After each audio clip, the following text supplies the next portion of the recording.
Good morning. We've just gone through the week of Sheva Brachas, the week of festivities for our youngest child who's gotten married. And this brings to me many recollections of the concept of marriage over the years. In 1968, I had the profound privilege of being in Netanya at the time when the Holy Klosenberger Rebbe married off his daughter to the son of the Zvila Rebbe. And the Friday night before, the Rebbe spoke at length about the importance of marriage and why we're happy at a simcha, a joy of a marriage.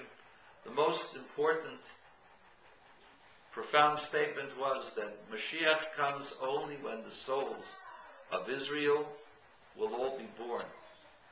And through marriage, more souls will be born.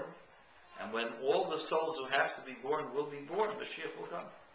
And so, we are happy because God is happy. And through this happiness, that God is happy because more children and more souls will be born, God will bring Mashiach.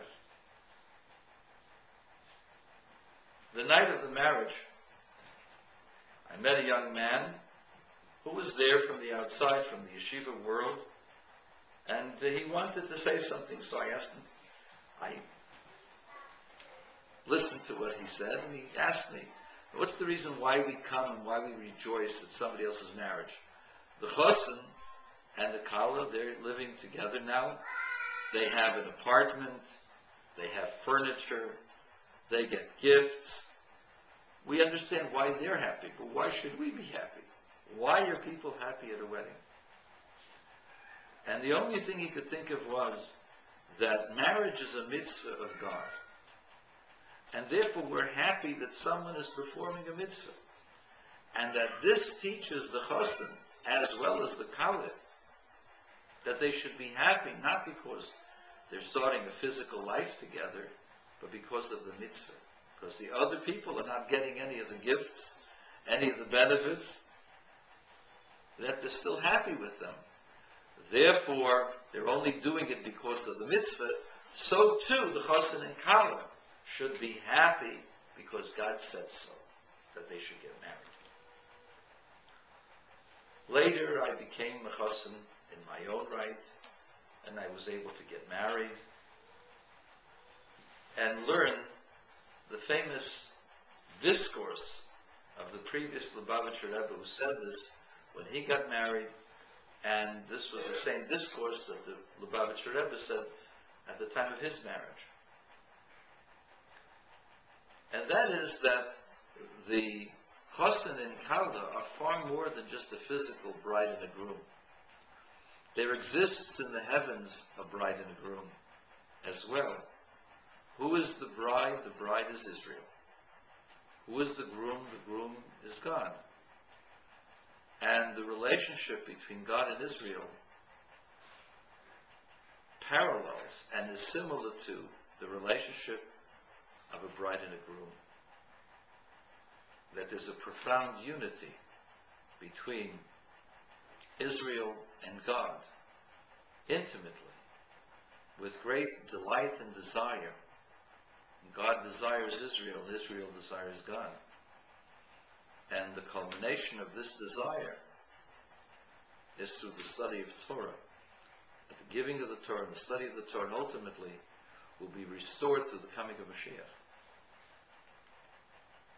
And so the ultimate marriage is between God and Israel, and that the chosen represents God, and the kala represents Israel. And therefore we have a vested interest in this marriage, because through the marriage of the chosen, the bridegroom, and the kala, the bride, this effectuates, this causes God to marry Israel, that every one of us becomes closer to God as a result. And so it's not just an act of joy for someone else. It's not just that we appreciate and are thankful for the consequences of this marriage. It's really our marriage. We are getting married when others get married. We get married to God. The Kala is us, the Chassan is God. Not that the Chassan, the groom, is God per se, incarnate, but the Chassan represents God. The Kala represents all of us. And so, at every marriage, we are happy because we're also part of that marriage.